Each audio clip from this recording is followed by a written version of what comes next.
Hi friends, welcome to Airaa world. இப்போ இன்னைக்கு நம்ம மாடி தோட்டத்தில் நம்ம காய்கறி அறுவடை என்ன இருக்குன்னு பார்த்துடலாம். முதல்ல நம்ம வந்து பேஷன் ஃப்ரூட்லேருந்து ஆரம்பிக்கலாம். பாருங்க ஃப்ரெண்ட்ஸ், பேஷன் ஃப்ரூட்டு ரொம்ப சுவையாக இருக்குது. பேஷன் ஃப்ரூட்டு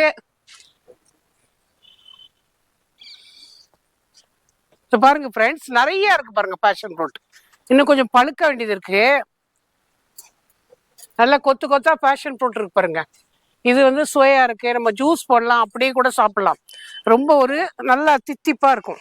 ரெண்டாவது வந்து காராமணி அறுவடை பார்த்துக்கலாம். இந்த பாருங்க ஃப்ரெண்ட்ஸ், கொத்து கொத்தா காராமணி.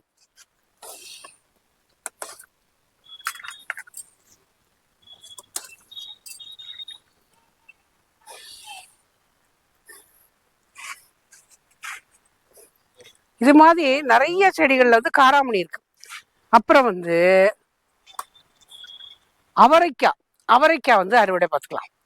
பாருங்க, அவரைக்காய் நல்ல பசுமையா இருக்கு பாருங்க. அப்படியே நம்ம வந்து கார்டன் ஃப்ரெஷ்ன்னு சொல்லுவாங்க பாருங்க.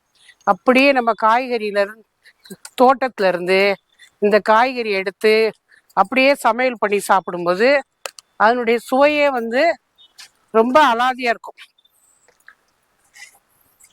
அவரைக்காய் பார்த்தீங்களா ஃப்ரெண்ட்ஸ், நல்ல வந்து நாட்டு காய்கறிகள் சுவையானது வந்து அவரைக்காய். இதை வளர்ப்பது ரொம்ப எளிமை. சாதாரணமாக விதையை போட்டு நம்ம உரம் போட்டு கொஞ்சம் கவனிச்சு வந்தாலே போதும், நல்ல ஒரு அறுவடை பெறலாம். சரிங்களா? இது மாதிரி இப்போ காய்கள் வந்து நமக்கு வந்து ரொம்ப எளிமையாக வளர்க்கறதுல இந்த காராமணி, இந்த அவரைக்காய் இதெல்லாம் வந்து ரொம்ப முக்கிய பங்கு வகிக்குது. பாருங்க ஃப்ரெண்ட்ஸ், கத்திரிக்காய் நல்ல நாட்டு கத்திரிக்காய் நல்ல செழிப்பா அருமையா வளர்ந்துருக்கு பாருங்க. இப்போ சாதாரணமா நம்ம வீட்டில் வந்து தினமும் பயன்படுத்துற ஒரு காயில கத்திரிக்காய் வந்து ரொம்ப ஒரு முக்கியமானது. நல்ல சுவையும் நல்ல ஒரு குழம்புக்கு வந்து ரொம்ப ஒரு முக்கியமானது கத்திரிக்காய். கத்திரிக்காய் வந்து அறுவடை நம்ம எடுத்துக்கலாம்.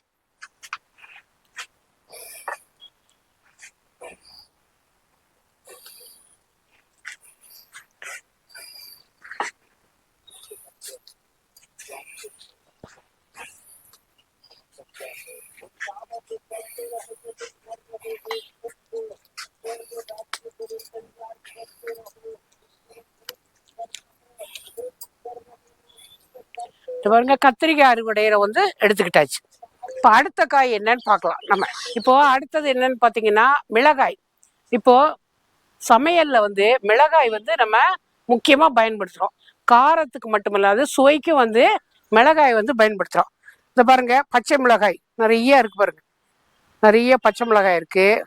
இப்போ சில மிளகாய் வந்து நம்ம பார்க்காம விட்டதுனால என்ன ஆகுதுன்னா பழுத்து போயிட்டு மிளகாய். இருந்தாலும் பரவாயில்ல, அதை வந்து உபயோகப்படுத்தலாம்.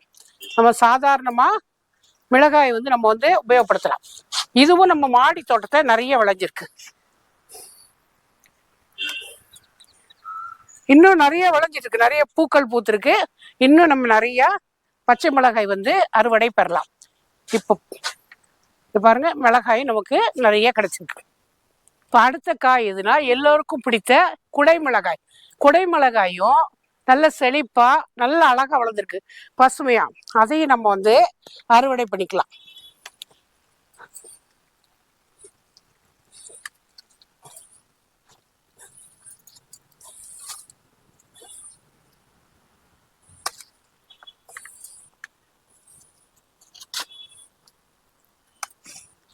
பாருங்க ஃப்ரெண்ட்ஸ், குடைமிளகாய் வந்து நிறைய வளர்ந்துருக்கு. இப்போ நம்ம தேவைக்கேற்ப நம்ம பறிச்சுட்டு மிச்சத்தை வந்து நம்ம வந்து செடியிலே விட்டுறலாம். குடைமிளகாய் பறிச்சாச்சு. இப்போ அடுத்த காய் எதுன்னா தக்காளி. நம்ம தினமும் சமையல்ல பயன்படுத்துற தக்காளி. தக்காளி இல்லாம யார் வீட்லயுமே சமையல் இருக்காது. இப்போ வந்து நிறைய காய்ச்சிருக்கு தக்காளி. அதனால நம்ம வந்து இயற்கை விளைந்த அந்த தக்காளி நம்ம எடுத்துக்கலாம்.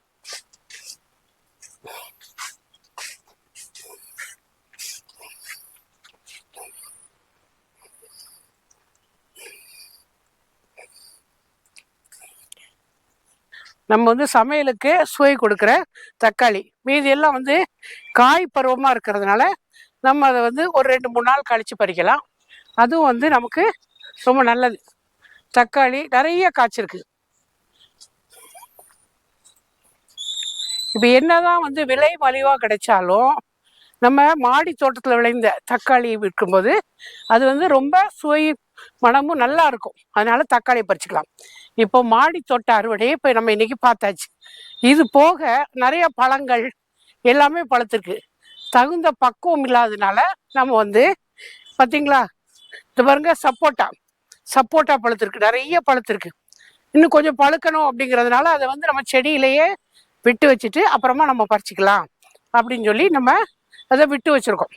இப்போ நம்ம மாடி தோட்ட அறுவடை என்னன்னு பார்க்கலாம். இப்போ குடை மிளகாய் இருக்கு, தக்காளி இருக்கு, கத்திரிக்காய் இருக்கு, காராமணி, நிறைய காராமணி இருக்கு, அவரைக்காய் இருக்கு, எல்லாமே இருக்கு. இப்போ இறுதியா நம்ம வந்து பேஷன் ஃப்ரூட் பாருங்க. பேஷன் ஃப்ரூட் ஏற்கனவே நான் சொல்லிட்டேன் உங்கள்கிட்ட, நல்ல பழுத்து பேஷன் ஃப்ரூட் இருக்கு. நம்ம வந்து கொடியிலேயே நிறைய பேஷன் ஃப்ரூட் இருக்கு. இப்படி நம்ம குடும்பத்திற்கு என்னென்ன காய் பழங்கள் தேவையோ அதையெல்லாம் வந்து நம்ம மாடி தோட்டத்திலே அறுவடை பண்ணலாம். அதனால ஃப்ரெண்ட்ஸ், நீங்களும் முயற்சி பண்ணி ஒரு சிறிய அளவில் ஒரு தோட்டம் அமைத்து நம்ம மிகுந்த அறுவடையை பெற்று நம்ம குடும்பத்துக்கு என்ன தேவையோ அதை வந்து நம்ம விளைவித்து நம்ம வந்து பயன்பெறலாம். எனவே இதை நீங்க கடைபிடிங்க. நன்றி, வணக்கம்.